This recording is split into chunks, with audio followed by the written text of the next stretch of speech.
Sir কেমন থাকবে আবহাওয়া? হ্যাঁ, আজকে 24শে জুলাই গত 24 ঘন্টাতে আমাদের পশ্চিমবঙ্গের প্রায় সর্বত্রই হালকা থেকে মাঝারি বৃষ্টিপাত হয়েছে। আর সর্বোচ্চ বৃষ্টিপাত বাঁকুড়াতে হয়েছে 85.4 মিলিমিটার। আর আগামী 24 ঘন্টাতে বা আগামী দুদিনেও একই রকমভাবে সর্বত্রই বৃষ্টিপাত হওয়ার সম্ভাবনা আছে দক্ষিণবঙ্গের জেলাগুলিতে এবং উত্তরবঙ্গের জেলাগুলোতেও। তবে উত্তরবঙ্গের জেলাগুলিতে বৃষ্টিপাতের পরিমাণ একটু কম থাকার সম্ভাবনা। দক্ষিণবঙ্গে মাঝারি থেকে হালকা থেকে মাঝারি এক দু জায়গায় ভারী বৃষ্টিপাতও হতে পারে, তবে একেবারে এক দু জায়গায় হবে, তবে মূলত মাঝারি ধরনের বৃষ্টিপাতই হওয়ার সম্ভাবনা বেশি। এখন আমাদের ঝাড়খণ্ডের কাছে একটা ঘূর্ণাবর্ত আছে 22 স্তরের উপরিভাগে। এটা 7.6 কিলোমিটার উপরিভাগ পর্যন্ত রয়েছে।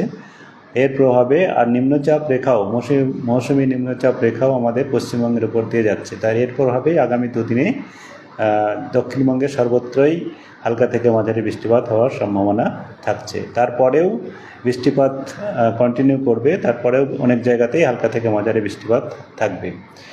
আর কলকাতা পার্শ্ববর্তী অঞ্চলে আগামী 24 ঘন্টা বা তারপরেও এক দু পশলা করে হালকা থেকে মাঝারি বৃষ্টিপাত হওয়ার সম্ভাবনা আছে। সর্বোচ্চ তাপমাত্রা 31-32 এই রেঞ্জেই থাকবে, আর সর্বনিম্ন 26 থেকে 27 এই রেঞ্জে থাকার সম্ভাবনা আছে। আর মৎস্যজীবীদের ক্ষেত্রে কোনো সতর্কতা বার্তা? মৎস্যজীবীদের জন্য এই মুহূর্তে আমাদের উপকূল অঞ্চলের জন্য কোনো সতর্কবার্তা নেই, তবে গভীর সমুদ্রে আমাদের যাওয়ার জন্য মানা করা রয়েছে আগামী 3 দিন পর্যন্ত। উপকূল অঞ্চলে কোনো সতর্কতা নেই। আর মৌসুমী অক্ষরেখার অবস্থানটা একটু? মৌসুমী অক্ষরেখা বললাম আমাদের পশ্চিমবঙ্গের উপর দিয়ে যাচ্ছে, ডালটানগঞ্জ ঝাড়খণ্ডে, তারপরে ক্যানিং। এর থেকে আপনি যদি একটা লাইন টানেন তা সেই লাইন বরাবর আমাদের অবস্থান আজকে আছে। আর এরপরে ইস্ট সেন্ট্রাল বেতে যাচ্ছে, যেটা স্বাভাবিক স্থানের কাছাকাছি আছে।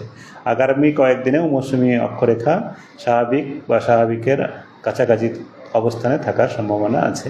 তার জন্যে আগামী কয়েকদিনই আমাদের পশ্চিমবঙ্গে হালকা থেকে মাঝারি বৃষ্টিপাত কন্টিনিউ করবে।